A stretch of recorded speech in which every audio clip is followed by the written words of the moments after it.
What's up, my fellow emo, pop punk, metalcore music lovers? Matrix here, and you are locked into the Matrix Music Review Podcast, the only place to get your alt-rock scene music fix, and the best place to find your new favorite band. We are back with the third episode this week, our last review episode of this week. We should be all the way caught up except for the most recent week's new stuff, which should be coming very shortly. But we got 4 albums to talk about in this episode. This was definitely a hard-hitting week when we got into these albums. A little bit of variation all around. We had some metalcore, we had some hardcore, we had some pop rock, we had all of it. As always, the link to everything you need to follow me is in the description of this episode. Twitter, Instagram, TikTok at Matrix Music Review. Spotify, head on over there and like and save the Control-Alt-Save 25 playlist. That's where you're going to find all the music that I'm listening to, songs from this episode, and singles that have been released throughout the weeks that I'm really feeling. If you're listening on Apple Music or Spotify, leave a 5-star review, leave me a comment, let me know how I'm doing. And as I've been doing a lot recently, I'm asking that everybody goes over to YouTube and follows me and subscribes to the YouTube channel Matrix Music Review. Link is in the description. That way I can start to do some more video content for you guys. With that out of the way, we are going to jump right into our reviews, with the first one being Zenith by Bleed From Within. This is the 5th album from the Scottish metal band, and I think this album really kind of belongs in the hardcore category, hardcore adjacent category. You get a very, very heavy start to this album with Violent Nature, which then also flows into In Place of Your Halo, which I feel like is the song that everybody kind of knows because, yes, that's right, at 2 minutes and 35 seconds, you begin to hear bagpipes.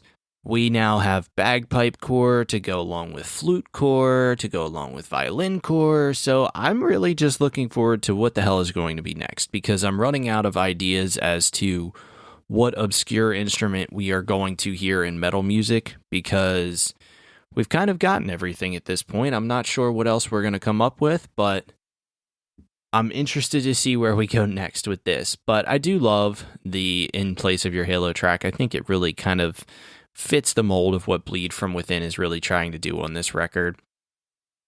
And I feel like this record is very much almost like a war theme, battle anthemic type of sound, where we get all of these different tracks where, whether it's a personal war or whether it's an actual war that we're fighting, we get all of these tracks that seem very anthemic and battle focused. And when I listen to the track God Complex, that checks all of those boxes. And I had to laugh because it was right around the time that I started listening to Bleed From Within that for some reason my social media fell back into that trend of, this is the track that the boys are rolling into war with. And for some reason, God Complex just felt like that track. Like, the boys are rolling up to war, blaring God Complex, and ain't nobody losing when you're playing a song like this. So it was just a funny coincidence that kind of happened at the same time. And one of the things that also was kind of interesting about Bleed From Within is this was really my first full experience with this band. I mean, I was aware of them, but I really hadn't dove into any of their records or any of their singles. There's definitely a classic metal tendency from this band. And what I mean by that is some of the more classic metal that we hear are longer tracks. And we definitely get that with Dying Sun and Edge of Infinity. And same thing with a track like Immortal Desire. It's very classic metal where you get some melodic vocals, almost with this like angelic backing vocal and background sound that just makes you feel like it's a more traditional metal song as opposed to hardcore, metalcore, whatever you want to call it. And I think for this Bleed From Within record, I think where I land on this is I liked the newer school stuff more than the old school traditional metal side, but I still think this is a really solid record. I think this is an 8 out of 10 record, and it definitely has one of my most favorite tracks of the year, Hope in Hell, on this as well. And I think that's just kind of what it leaves me at, is that it's a solid record. It's an 8 out of 10. I'm looking forward to hearing more from Bleed From Within and potentially going back into their discography a little bit and checking them out a little bit further. But if you haven't heard it yet, go check out Zenith by Bleed From Within. Next up, we got Bodies by Thornhill. Thornhill's a really tough band for me to pin down a genre for them. They're definitely in that metalcore, punk-ish scene, and this is their third album, and the lyrics on this album are absolutely the standout. I think Thornhill appropriately named their album Bodies, and you get a lot of those different types of references. And you also get a lot of one-liners or standout lines like in Revolver, where you get a line that says, "If only you could ensnare my heart with your hands." And that just really hits that love-struck, pain of love type theme that is being said in a way that we really don't hear too often. I mean, I definitely don't hear ensnare in any type of track at this point. And what Thornhill does a really good job of is pulling you in with the total package on a track. Tongues is a song that definitely hits that out of the park because you get it with the lyricism, you get it with this heavy music, and you get some of the screams that are involved that really pull it and bind it all together and make it such a complete package. The lyricism really just continued all throughout this album. I mean, the start of a track like Nerve is so wild because we get a line that's like, "They did a botch job on your lips and it slips my mind as your hips swing and dip." And it's almost just this crazy flow that you would expect to hear on like a hip hop or a rap track, but it's not being delivered that way. And it's also being delivered with words that you just don't hear as often, like fervor, enthralled, permanence. All of these words are just carefully woven into a track and make the track stand out so much over some of the more standard lines that we would hear. And I think the overall theme of this album is just captured on almost every track, and you get a song like Under the Knife that hits that out of the park too. And this album was such a fun listen for that reason. Because of the lyricism, because of this infectious way of bringing the listener in and trying to capture every little piece of a track and capture every little piece of a person's mind, Thornhill really did a good job of making this album one that you had to listen to multiple times. If you don't listen to it multiple times, you're definitely going to miss things. And that's where I found I had to listen to it at least 3 or 4 times, which I like to do with albums anyway, but I had to on this one specifically because I wasn't catching everything that I was expecting to, lyric-wise or even musically. So this new album from Thornhill is an 8.8 out of 10. This is a really, really good album. I'm really excited to potentially catch them in concert in a few weeks from now because they are going to be in my area. And after this album, I see no reason not to get out there and check them out. So if you haven't checked it out yet, go check out Bodies from Thornhill. Next up, we got Are We All Angels by Scowl. This is the second album from Scowl, and this is an album and an artist that more recently has really got my attention. This is not a band that I was paying a lot of attention to, and this is not a band that I really had on my radar, but with them being announced as a act on Warped Tour, with them being announced as a late night performer, I believe it was on Jimmy Kimmel recently, that has my attention because we don't see bands in our scene on late night television anymore. Obviously, we got Knocked Loose and Poppy and bands like that, but Scowl's not a band that I expected to see pop up on a late night television show. So this was really a great time for me to check out this album. And it's really just this blend of a pop punk or punk sound, but also has a little bit of some hardcore tendencies to it as well.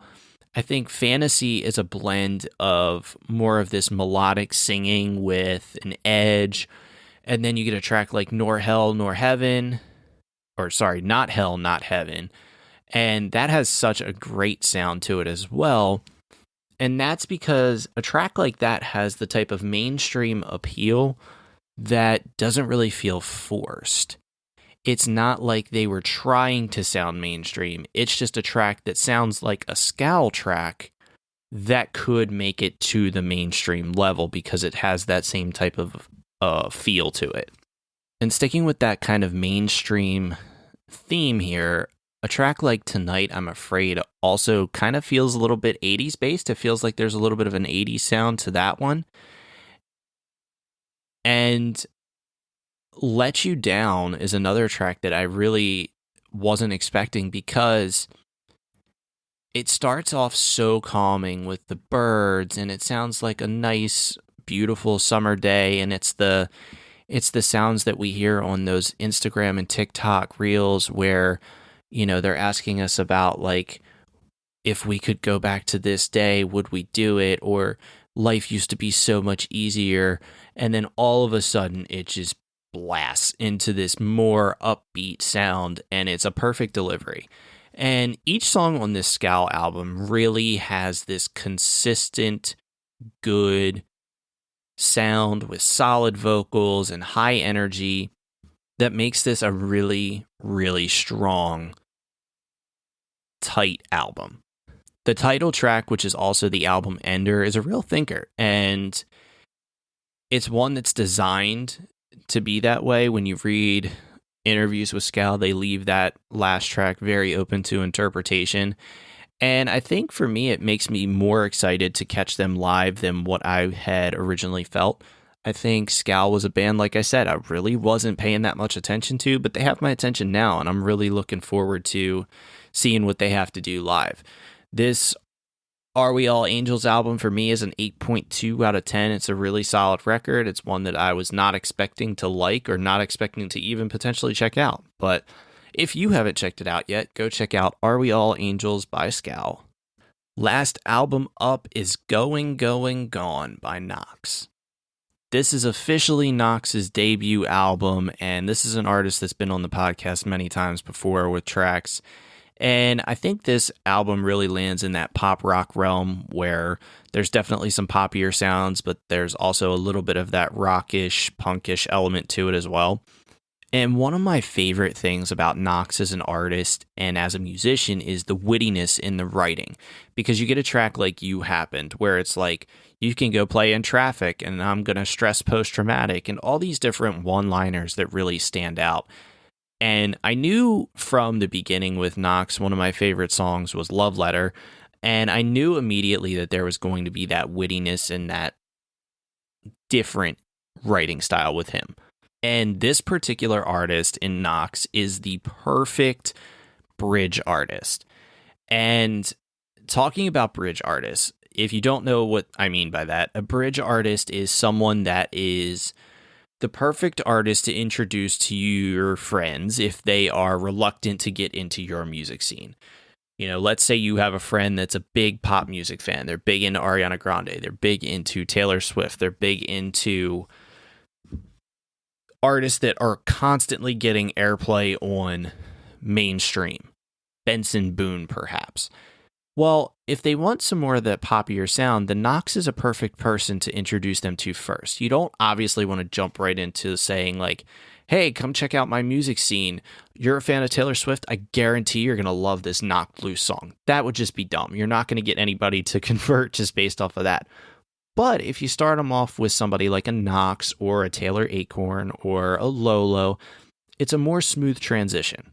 And on this record specifically, you can give them a track like Going, Going, Gone or Pick Your Poison, and they're going to more than likely like that sound, like that track, and really start to say, okay, well, maybe this isn't just, you know, all screaming or all crazy vocals or whatever it may be.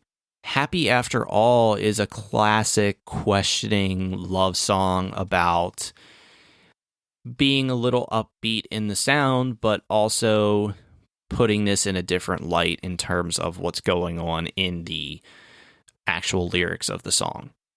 And I think it flows really funnily into a song called Voicemail, which is kind of just that like, oh shit moment that a lot of people in today's dating scene seem to have, where it's like, oh, we have this perfect person that seems so great, and she's leaving me all these voicemails and sending me pictures and sending me messages, and then, oh wait, she has a boyfriend. I probably shouldn't be talking to her.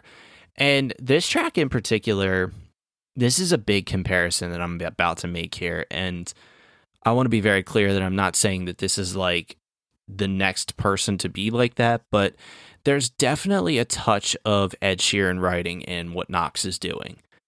And just in a song like Voicemail, you get that little wittiness, that little twist that you would get in an Ed Sheeran song. And so, I mean, it's definitely something that I have my eye on as a big Ed Sheeran fan myself. I'm really interested to see how Knox continues to grow and continues to move forward in his career. And one of the only things that I can complain about on this album is that I don't love some of the production choices to make it a more echoey vocal in some of these songs. And if you listen to this album and you listen to Knox tracks, you're definitely going to hear what I'm talking about with this.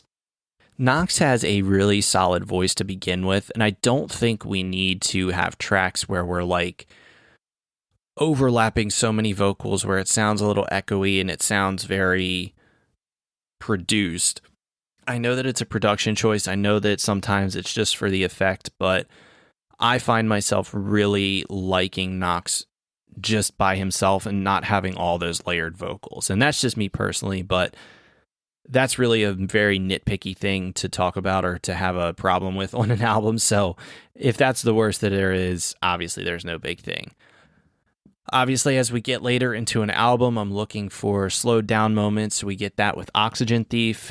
And I also think it's really interesting to have an album end with potentially your biggest hit so far, which is Not the 1975. That song's been out and moving around for a while, so I think including it on the album makes sense, and even better is putting it all the way at the end, making people wait for that song that they already know about. So overall, this was a really solid record for me. It's a really good debut. I think it's an 8.4 out of 10 for me. Really interested to see where Knox goes and what other type of writing credits we might see from Knox as well. I think once people hear the quality of the work that's being put out, they're definitely going to want to write with this artist and definitely have some features out there. We've already seen it with Bill Murray. Bill Murray's been on it with Knox since the beginning, so really excited to see what comes out of this. So if you haven't checked it out yet, go check out Going, Going, Gone by Knox. That wraps it up. We are finally all caught up with album reviews. Thank you guys for listening. Thank you guys for continuing to support and following along and liking the playlist and sharing the playlist. All those things mean the world to me, and I can't wait to continue to put out more content for you guys. So as I always do, I ask that you follow along on Twitter, Instagram, and TikTok at Matrix Music Review. Like the playlist on Spotify, 5-star review, follow on YouTube, all that stuff makes a difference for me. It definitely does. But with that, I'm going to head out of here. I will see you guys very soon with more reviews, more music, and more good bands. See you next time.